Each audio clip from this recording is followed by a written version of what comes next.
It's the Memphis Sports Network, WMC Memphis, WMFS HD2 Bartlett Memphis, WMFS FM and HD1 Bartlett, WMFS Memphis, ESPN 790 AM and 92.9 FM ESPN.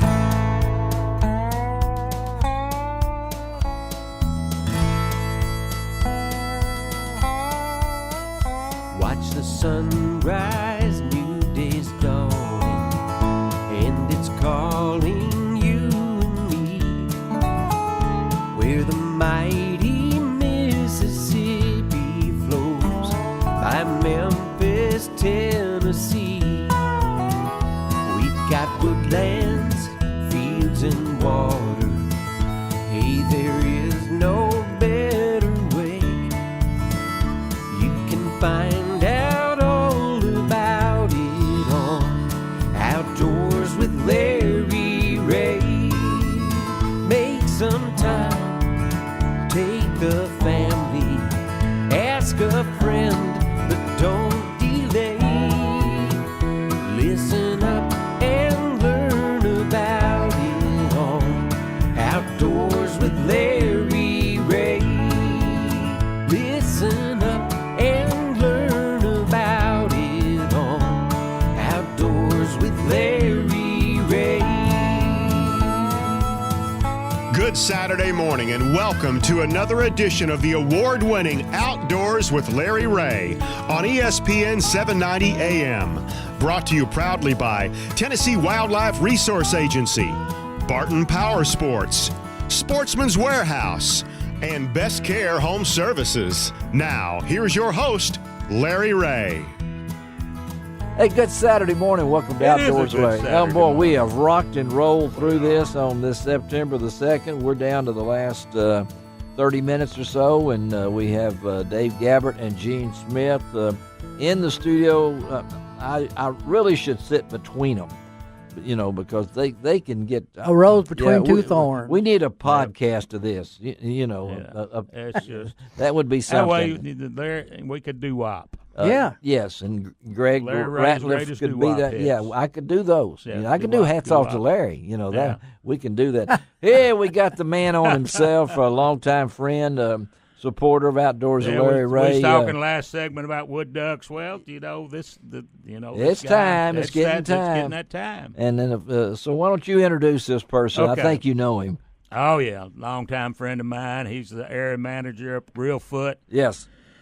WMA, our wildlife management area, got Jeff Martin. Morning, Jeff. Morning, Dave. How are y'all? Doing good. You know, our last segment, we was talking with Chris, talked a little bit about his dove fields and got into, touching on wood ducks because the early wood duck season's coming up about a week. And, I can't believe that duck seasons are It almost. is. And I know your neck of the woods up there, your place of business is one of the primary spots for early wood duck hunting and teal. So That's I want to, touch base. Have you seen any teal coming in? We're just now starting to see some teal with the rain and the little cooler weather after Harvey gets out of here. And, Yes. Plenty of wood ducks, a lot of lily pads for the hunters to hide in, but we're just now starting to see a few blue wings move around. Right, and cause it'll all be temperature driven. If we get a good cool spell, they'll blow in here, be here for 2 or 3 days, and gone again. But I tell you what, if you never participated in that early wood duck and teal season. I've been up there before when the boats were lined up to go on to Reelfoot, and I've never seen that many boats in the dark. Heading to spots and things along that. I don't think people really realize, and we mentioned this earlier, Jeff, that we're one of the few states that have a wood duck season combined with teal. I think it's the 9th. I may be wrong. We'll wood duck and teal. 5 days. We'll open the night for 5 days. 5 days. And then we have 4 days of teal 10th through the 13th of strictly teal hunting. And that's we're thinking. Everybody thinks duck season. Wear all your clothes and all this kind of stuff. Man, it's still a good idea on this to keep the mosquitoes from eating you. Well, that's it. And as I tell people every year, the wood duck season is where I died. That's where I thought I died. You know, I was up there with Bob Holmes, the late Bob Holmes, and Tommy Aiken, and I thought there were snakes all around us, and I was scared to death. And then they told me to push pole away from this area, so I reached down there to push pole, and I thought the snake had got me. I pulled my hand back. I was bleeding like crazy in my hand. I fell back in the boat.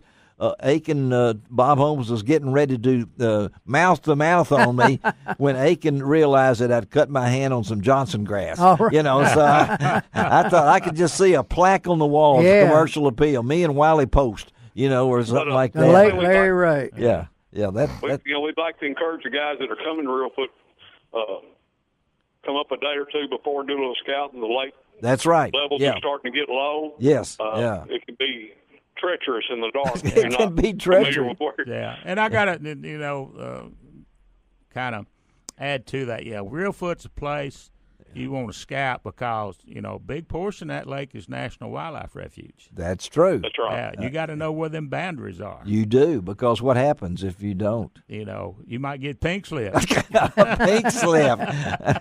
They're out there. They're out there lurking and Because, everything. But like you said, you going out there in the dark. yeah.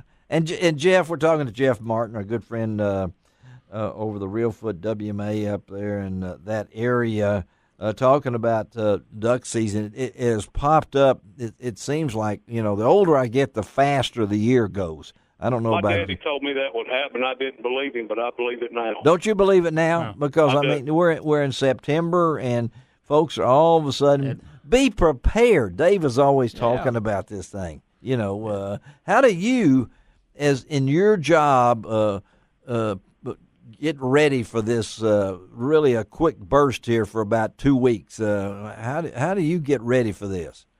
Well, if we're during the summer, we're constantly on the lake dredging boat channels and spraying aquatic vegetation, trying to keep these navigation channels open.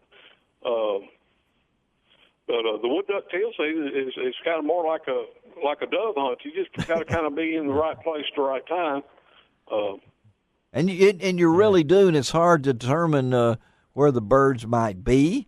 But there's not a lot of hunting out of the blinds like you think the traditional duck hunters do. That's right. These guys are hunting out of boats or standing in the lily pads and in the grass where these ducks are feeding on duckweed and crossing. Yeah. So it's not like You're not duck putting out. hunting in the traditional sense. You're not putting out 100 decoys.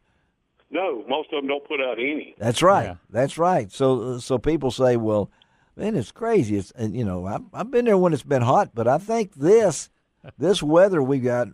August was all-time coolest August I can remember in my 50 years in Memphis here. So I hope people are prepared, just like Jeff just told you. Go up and stay at Blue Bank Resort with Mike Hayes or any of those guys up there. They're great resorts and great places to stay. I went up the 2 days before the first time I ever hunted and was able to see, but I was never prepared for how many people were on Reelfoot that morning. Yeah. I mean, there's no cop, there's no street lights or anything. You're you don't have anybody at the boat ramp directing traffic. And that's I don't know how many boats can get on Reelfoot, but it felt like A lot. Yeah, it felt like I could walk all the way across Reelfoot on somebody's boat, and we're all shooting at the same thing. But in teal aren't. It'll sound like a thunderstorm for 30, 45 minutes each morning, and it'll be done. Won't it? Yeah. And of course, teals, they fly so slow. Give me a break. Exactly. What was that? Yeah, what was there? That was a The teal. blue-winged teal are some of the most fun waterfowl to hunt and to watch them because they're usually in bunches of 10 to 20 when they come. And Yeah. it's a. And some of the I love teal hunting. and and for Larry's benefit, some of the best eating. Yes, and they are a beautiful bird to get mounted too. I know that. Now, all right, we want to ask you.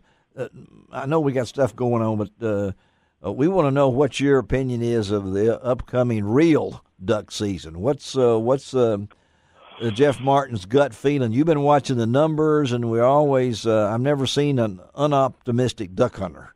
In August and September. It's just like everything is water and weather dependent. We're not as dry as we have been. That's right. Past summer, so I think we're starting a little ahead of the ball right now. We've got good food crops on Black Bile Refuge, and some of the refuges on the O'Brien Forkadere systems have fought flooding time after time this year, and I think concerns about it now with Hurricane Harvey, and it remains to be seen. All a duck hunter can do is go, because the day he doesn't go is the day they'll be there. You should have been here yesterday. Yeah. Oh, really? Yeah. They always say that. Get them tomorrow. Yeah. Or you're a week too early. Yeah. But Jeff. Everything's water and weather. I mean, the ducks will come with the water. If we get the water in time, the ducks will be here. That's and Jeff conducts the his duck blind drawing first Saturday in August, like I was up at Big Sandy, and we had a little over 2,400 people. 2,400. How many people do you have at your blind drawing? We had 1,475. We are fast catching up. Yeah, they're coming. That's it's remarkable. Oh, they've turned it into vendors are there and all this. I guess Reelfoot had the same kind of deal with the. And the people come from everywhere. And I'm talking about out of state people. Yes, sir. Yeah, because Reelfoot is an area that you think of, and I know that Dave is fired up. He's got my shotgun getting it ready. Okay. I'm going to be. You got to go, Larry. Oh, I'm going to go this year. I'm going to go. I'm going to let him use my black powder shotgun. I ain't shooting that black powder shotgun. No, I just want my Browning 12 gauge gold. Browning gold only shoots one time. It's like using a muzzle loader.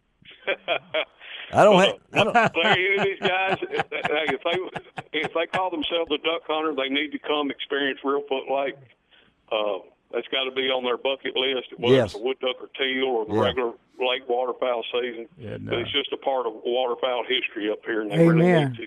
Well, we appreciate you taking time to be with us, Jeff. Good friend of ours, Jeff Martin. Of course, a lot of you folks know, cut his teeth down here. Yeah. And a lot of folks know Jeff, and now he's in duck heaven. Waterfowl heaven up there.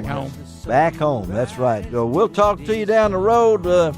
Stay out of trouble, okay, Jeff Martin? All right, thank you, Larry. I'll see you later. Okay. Thank Be careful you. out All there. right, let's take a break on Outdoors with Larry Ray. And wow, we're going to talk hummingbirds. I've always wanted them. Hummingbird. Yeah, the festival's coming up very That's soon. my idea. That's what we're talking. We got to get out of here. I'm going to do a songbook for hummingbirds so they can say the words instead of just humming them. That's a scary thought. We'll be right back. You can find out